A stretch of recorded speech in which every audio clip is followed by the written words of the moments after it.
నమస్తే and welcome to hit TV. AP assembly ఎన్నికల్లో YCP ఘోర పరాజయం పొందింది. వైనాట్ 175 అంటూ చివరకు 11 స్థానాలకే ఫుల్ స్టాప్ పెట్టేసింది. వైసీపీ అధినేత జగన్ మంత్రి పదవులు నిర్వహించిన వారిలో పెద్దిరెడ్డి రామచంద్రారెడ్డి మినహా మిగిలిన వారంతా ఓటమి పాలయ్యారు.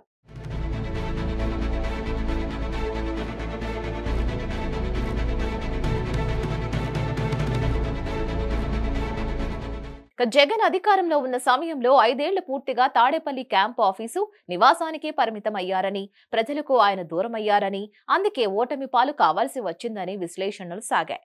2019 ఎన్నికల ముందు ప్రత్యేక హోదా, రైతుల కోసం ధర్నాలు, పాదయాత్ర ఇలా అనేక రూపాల్లో జగన్ ప్రజల్లోనే ఉన్నారు. 2019లో అధికారంలోకి వచ్చాక మొత్తానికే జగన్ ప్రజలకు దూరమయ్యారని, సలహాదారులు, ప్రాంతీయ సమన్వయకర్తలపైనే ఆధారపడ్డారని విమర్శలు వ్యక్తమయ్యాయి. పార్టీ నేతలు, కార్యకర్తలు ప్రజలకు దూరం కావడం వైసీపీ ఓటమికి ప్రధాన కారణాల్లో ఒకటి అనే అభిప్రాయాలు వ్యక్తమవుతున్నాయి. మరి ఈ నేపథ్యంలో వైఎస్ జగన్ పార్టీ నేతలు, కార్యకర్తలు ప్రజలకు దగ్గర అవ్వడానికి శ్రీకారం చుట్టారు. ఎన్నికలు అయ్యాక 2 పర్యాయాలు బెంగళూరులోని ఇంటిలో కొద్ది రోజులు గడిపిన జగన్ తాజాగా తాడేపల్లికి తిరిగొచ్చారు. ప్రజలు ఆయనను కలిశారు. పలు సమస్యలపై ఆయనకు వినతి పత్రాలు అందించారు.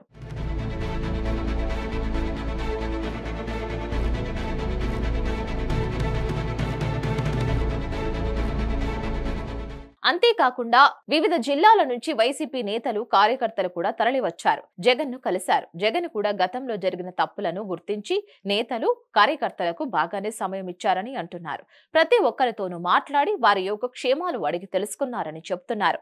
తనను కలవడానికి వచ్చిన ప్రతి ఒక్క నేత, కార్యకర్తతో ఆయన ఫోటోలు తీసుకున్నారు. దీంతో ఇన్నాళ్లు ఏదైనా సమస్య ఉంటే పార్టీ రీజనల్ కోఆర్డినేటర్లతోనూ, సజ్జల రామకృష్ణారెడ్డి వంటి సలహాదారుకు చెప్పుకోవడానికి మాత్రమే పరిమితమైన పార్టీ నేతలు ఇప్పుడు జగన్ తమకు సమయం ఇస్తూ ఉండడం, ఆప్యాయంగా మాట్లాడుతూ ఉండడంపై సంతోషం వ్యక్తం చేస్తున్నారు.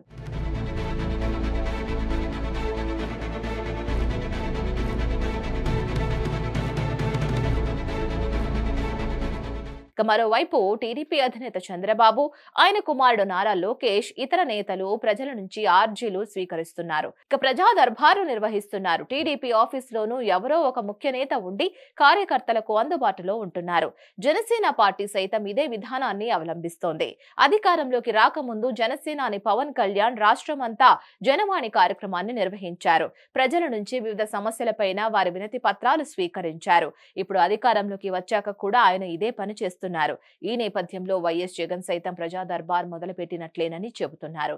ప్రతిపక్షంలో ఉండనున్న ఈ 5 ఏళ్లు వీలైనంత మేర ప్రజలకు, కార్యకర్తలకు అందుబాటులో ఉండాలని ఆయన నిర్ణయించుకున్నారని అంటున్నారు.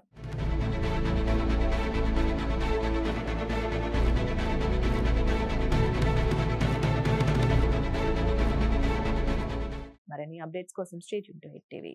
హిట్ టీవీ యాప్ ని డౌన్లోడ్ చేసుకోండి. ఇందులో short news, live news, entertainment movies అన్ని అవైలబుల్ గా ఉన్నాయి. Please download Hit TV app. Hit TV app hit TV app ని ఫ్రీగా డౌన్లోడ్ చేసుకోండి.